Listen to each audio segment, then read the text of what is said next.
இயேசுவுக்கே புகழ், இயேசுவுக்கே நன்றி, மரியே வாழ்க. அருள்பொழிவு செய்யப்படுகின்றவர்கள் தங்களால் மனிதர்களால் செய்யப்படுவது கிடையாது. விண்ணிலிருந்து ஆண்டவருடைய அருளை முழுக்க நிரம்ப ததும்ப பெற்று அவற்றினால் ஆட்கொள்ளப்பட்டு ஆசிர்வதிக்கப்பட்டு இறைப்பணி ஆற்றுகின்றார்கள். அதைத்தான் இன்றைய நாளிலே யோவான் 3ஆம் அதிகாரம் 22-30 நற்செய்தி வாசகங்கள். ஒருபுறம் திருமுழுக்கு யோவான் மக்களுக்கு தண்ணீரால் திருமுழுக்கு கொடுத்து கொண்டிருக்கிறார். மற்றொரு புறம் ஆண்டவர் இயேசு கிறிஸ்து திருமுழுக்கு கொடுத்து கொண்டிருக்கிறார். இவர் தண்ணீரால் திருமுழுக்கு கொடுக்கின்றார். அவர் பாவம் போக்குகின்ற அந்த உண்மையான பாஸ்கா தண்ணீர் திருமுழுக்கு, மீட்பு என்கின்ற திருமுழுக்கை இயேசு கொடுத்து கொண்டிருக்கின்றார். அப்பொழுது யோவானுடைய சீடர்கள் யோவானை பார்த்து, அவர் கொடுக்கின்ற திருமுழுக்கு எப்படிப்பட்டது, இயேசு எப்படி திருமுழுக்கு கொடுக்க முடியும் என்ற ஒரு கேள்விக்குரிய வார்த்தைகளை பயன்படுத்துகிறார்கள். அப்பொழுது யோவான் சரியான பதிலை சொல்கிறார். விண்ணிலிருந்து அருளப்படாவிட்டால் எவரும் எதையும் பெற்றுக்கொள்ள முடியாது.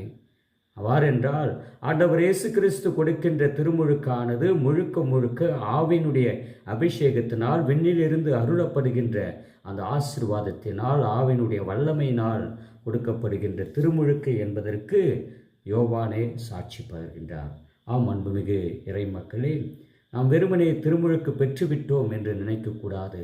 திருமுழுக்கு பெறுகின்ற நாம் ஒவ்வொருவரும் விண்ணிலிருந்து அருளப்படுகின்ற அந்த ஆவியினுடைய அபிஷேகத்தை பெற்றுக்கொள்கிறோம். கடவுளுடைய அன்பு பிள்ளைகள் என்று மாறி ஆசீர்வதிக்கப்பட்டு அவரை அன்போடும் பாசத்தோடும் அப்பா தந்தையே என்று அழைக்கின்ற பாக்கியத்தை நாம் பெறுகின்றோம்.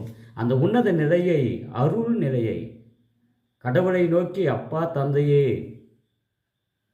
கடவுளை நோக்கி அப்பா தந்தையே என்று அழைக்கின்ற அந்த அருள் நிலைதான், அந்த பாச நிலைதான் மீட்பின் நிலை என்று அழைக்கப்படுகிறது. அந்த அருளின் நிலையை, அந்த அருளின் ஊற்றி நிலையை திருமுழுக்கின் வழியாக இயேசு ஆண்டவர் நமக்கு அருள்கின்றார்.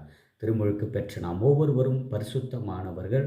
அந்த அருள் நிலையை தொடர்ந்து பாதுகாக்கக்கூடிய ஆசிரியை நாளிலே எல்லாம் அல்ல இறைவன் தந்தை, மகன், தூய ஆவியின் பெயரால் நமக்கு அளித்து, இந்த நற்செய்தியை கேட்ட நாம் ஒவ்வொருவரும் எந்நாளும் ஆண்டவருடைய அருள்நிலையில் பாதுகாக்கப்படுவோமாக. ஆமேன்.